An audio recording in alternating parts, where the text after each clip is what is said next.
Lesson 1. That's 2. Lesson 1.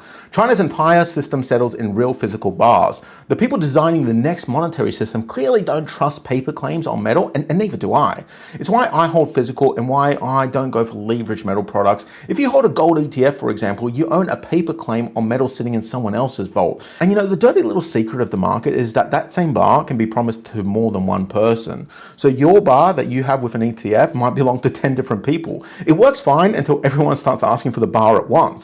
Lesson 2 is there is no price target for gold. Gold is simply a hedge against inflation for us holders, and for China and other governments around the world, it's the thing that makes the yuan worth holding now. But none of these governments are staring at a chart thinking, when's the best time to dump my gold for profit? Because what are they dumping it for? Fiat that's being debased day by day? US treasuries? No, they don't want that. China is the first to move towards this gold system, but more countries will follow.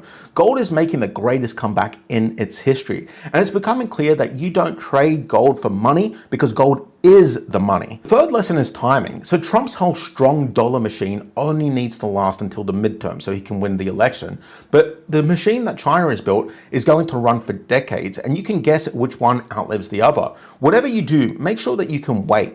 The buyers on the other side of this are central banks and states, and they can sit in a position for decades without blinking. So it's plausible that gold doesn't go up this year or next year, although I think it probably will, but we might need to wait just like the central banks. Not decades though.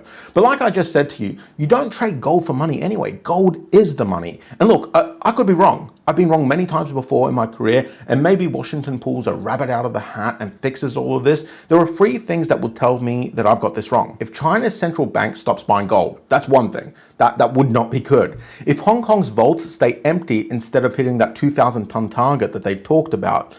And the other thing is, if the dollar's share of global reserves stops falling and starts holding. Remember how I said that the dollar share of reserves was at 71% in the 2000s and is now at 56%? Well, if that stops falling, holds, or even goes up, that wouldn't really be good for this because it indicates that people are buying the dollar again and want to hold dollars. So any of those happening will tell you that I was probably wrong. But right now, all 3 are pointing in the same direction. By the way, I put together a free retirement guide, how to retire before 2036, 6 steps, everything I'd do if I was starting again at 40 with nothing. No hype, no nonsense. It's free to grab. There's a link below. Check it out.